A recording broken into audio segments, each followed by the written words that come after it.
Hi, my name is Melissa. I'm here to talk just a little bit about the effects of microgravity on the human body. So according to Scientific America, sometimes the fluids in our bodies, when we go up into microgravity, into space, will get redistributed because all of a sudden gravity's not there to hold it in place and keep a watch on it. So sometimes astronauts will come back with puffier cheeks or arms that are just a little bit bigger, or fingers that are swelled. It's because the water, since we're made of 70% water, will just float around and redistribute itself. Who knew?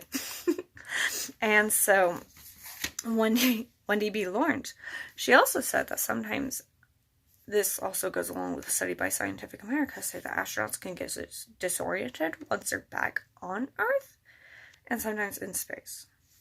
And we can see the space factor quite easily because all of a sudden you're in 0G, you're able to float around, spin, do a lot of loops. It looks really fun.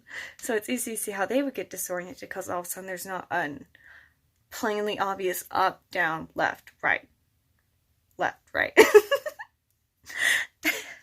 And so Wendy B. Lawrence, she said that also when they come back down, it's kind of disorienting because the exact opposite, all of a sudden you're not able to go and flow and to do all these spins in midair.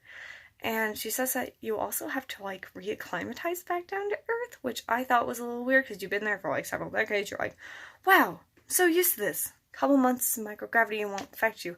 Apparently it really will. So sometimes when astronauts come back down from the International Space Station, they try and sit up and they'll pass out.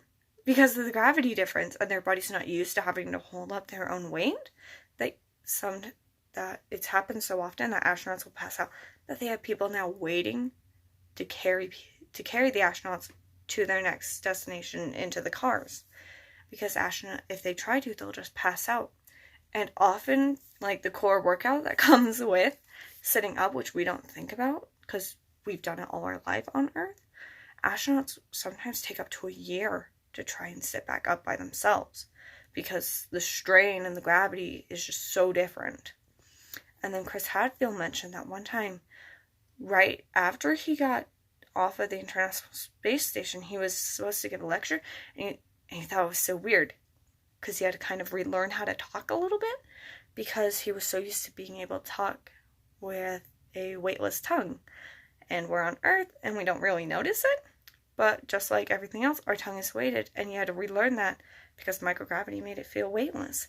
And that's just a little bit about the changes that microgravity has on the human body.